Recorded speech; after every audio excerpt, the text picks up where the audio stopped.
Okay, Claire, let's talk about number 12.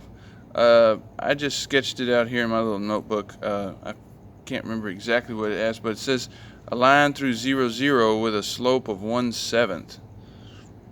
Find points in quadrant 1 on this line. Well, I think the answers were all positive, so I just said quadrant 1. So let's look at this a little bit. All right, I got some graph paper here. And if you do enough of this, you can just start picturing the graph in your brain. X-axis, positive y-axis. You're good at memorizing things. So this is quadrant 1 over here where x and y are both positive. And it counts around this way to keep track of where you are. It's just the way it is. So, and here's 0, 0, of course. Maybe me talking again too much about the fundamentals of this stuff. And so quadrant 1, quadrant 2 is where x is negative, y is positive. Then down here they're both negative, quadrant 3. Just some little basics. I'm sure you know all this stuff. And so they're negative, negative. And then over here you got x positive, y negative. So then you can glance at your answers, ACTs, I'm sorry, you're taking the SAT. SAT is all multiple choice, or almost all multiple choice. And so you can take a glance at your answers. A slope, what does that slope mean? So slope is something you have to memorize. So there's really only a few things you got to memorize about this little system they got going in math. You got a little system.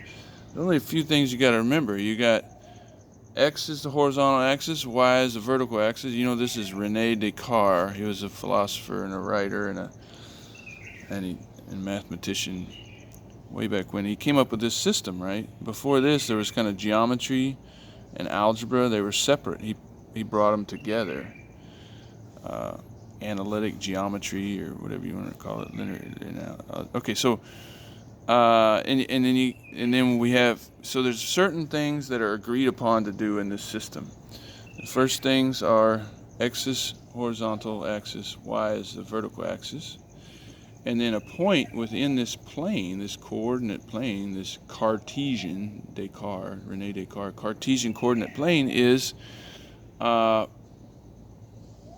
x comes first and then y. And then the only other thing that you have to memorize, and everything else I believe can be built from this, is that the slope, we agree that the slope between 2 points is the vertical change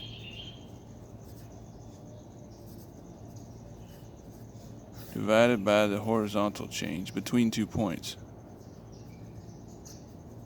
And you could say the horizontal difference, the vertical difference, the horizontal difference. And when you think of difference, you think of, hopefully, subtraction, right? Take the difference of two numbers.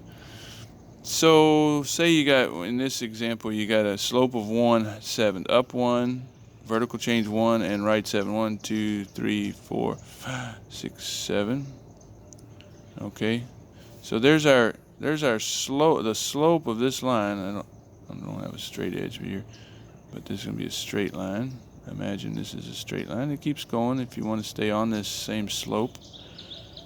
So the slope is this vertical change 1 divided by this horizontal change 7. So once you got that, I mean, you can do as much as with this problem as you want, just knowing those two things. And it's not telling you have to have an equation and stuff, but like we were talking about in that other one, and since I'm taking too long with this and talking too much, but here I go again. So the story with this one is a very simple story, that there's a line through this point with the slope of this. Not too exciting of a story, but there's the story, the little description, I guess you'd say. And then you got another description. You can use the graph, and whichever one of these works better for you. Now, how would you get an equation out of this? Well, you just go with this definition here. The slope is the vertical change divided by horizontal change. And then you can find more points along this line. So the slope is 1/7, it says. And you start at a point 0, 0. Well, that means the y-coordinate is 0 and the x-coordinate is 0.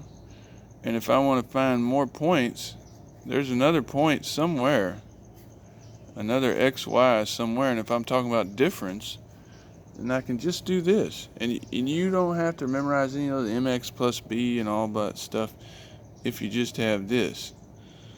Okay. And you could change it. I could have y minus 0 and x minus 0.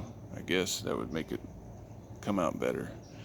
But then if you remember your little rules of algebra, and you could have any point over here, and I would come out with the same equation. You'll see in just a second. So I have 1/7.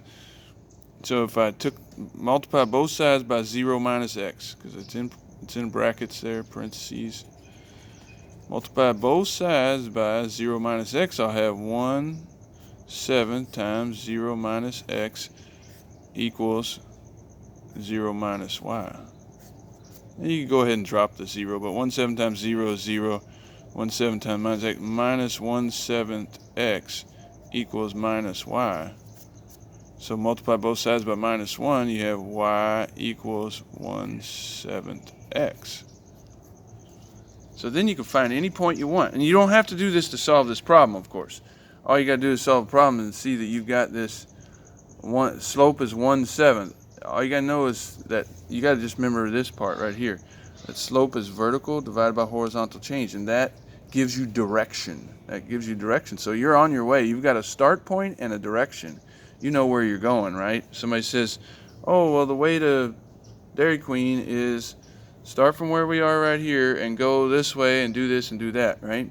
You start point and direction. So you got a start point, and you got your direction is slope. It's not an angle. It's, you know, it is kind of an angle, but it's slope. Slope is your direction. So, you know, you go up 1, right 7, up 1, right 7 again. 1, 2, 3, 4, 6, 7. And then as long as you know how to get points in this plane, that this is the point 7, 1. And this is the point 14, 2, right? So you just got to practice this stuff long enough. And I'm not giving you a practice problem. I've talked too much on this. I apologize. But here we've got all our parts. We got our equation. We got some points that we can put in a table or a graph. We have a little description, which is our story, and we can graph it. And you'll practice this more this next year, I'm sure, in school. And I can practice with you if you want to. And that's too long on this, but that's an explanation of number 12. I should be giving you more practice problems, I guess. Maybe after I explain these, I'll give some practice problems.